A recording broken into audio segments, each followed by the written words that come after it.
Welcome back, Curry Crew. Today we have a simple and easy recipe for you guys, so let's get right into it.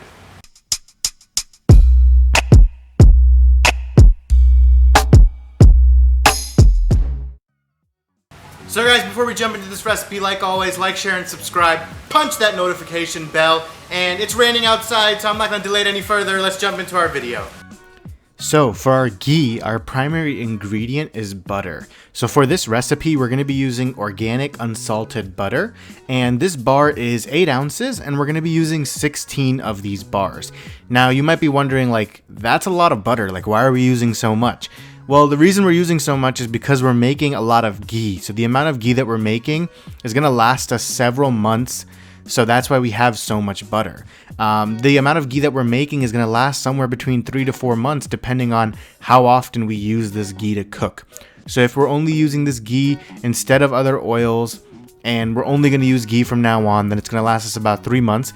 However, if you do use other oils like olive oil and canola oil and stuff like that, then your ghee will last a little bit longer. So once all of our butter is unwrapped, we will then place it into a big deep pan, and then we're going to turn on the gas to about a medium and let all of that butter melt. So once your butter melts, it should look like this, and then what we're going to do is we're going to continue cooking it for about 15 to 20 minutes, stirring it occasionally in between. So you just want to keep doing it until it gets to where it's boiling.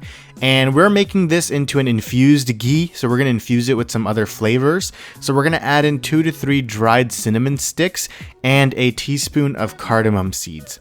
And then we're going to give it a nice little mix, and then we're going to let it cook.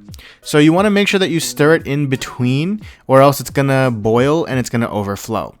So once your butter starts boiling, you can lower the heat to low, and then you have to continuously stir the butter, or else it will overflow and you will make a mess. Trust me, we're speaking from past experience on that matter. So you will keep stirring for about 10 minutes, and after a while it will stop boiling and the milk solids will start to separate from the clarified butter or fat. So this is your ghee. So when the milk solids are going to get strained out later on, you're going to be left behind with that clarified butter / fat. That is your ghee. So this is what our milk solids will look like when they start to separate, and we will continue to cook these out until all of the milk solids have separated and they start to turn a golden brown and amber color. This recipe will not only make a lot of ghee, but it can help you save money as well, especially if you buy the butter in bulk.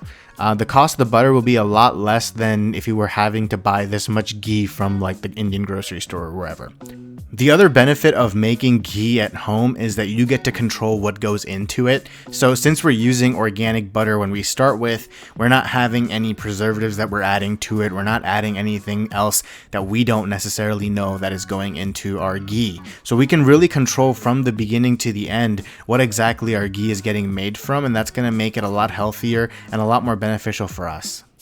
Once the milk solids are turning amber, we're going to turn off the stove and we're going to let the mixture cool down for about 15 to 20 minutes before we strain it, because we don't want to burn ourselves. After about 20 minutes or so, our liquid has cooled down a bit, and we will strain the liquid through a very fine strainer. That way it can catch everything that is being poured through, and this will help us remove our milk solids as well as our spices. Make sure you use a metal or glass container, since the liquid's going to be still very hot. After we strain it, we will again let it cool for about an hour, and then once it's cooled, then we can transfer it to other containers for storage and portioning. And there you have it. Our infused ghee is all done. It was super simple and easy to make, and it will taste delicious for when you want to cook with it, and it's going to really add some nice nuttiness and spice flavor to whatever it is that you're making. So guys, hope you enjoyed this recipe. It's super easy to make. It's one of the go-to basics in Indian cooking. So try it out at home. Let us know how it turns out for you and whether you like it or not. And keep on cooking.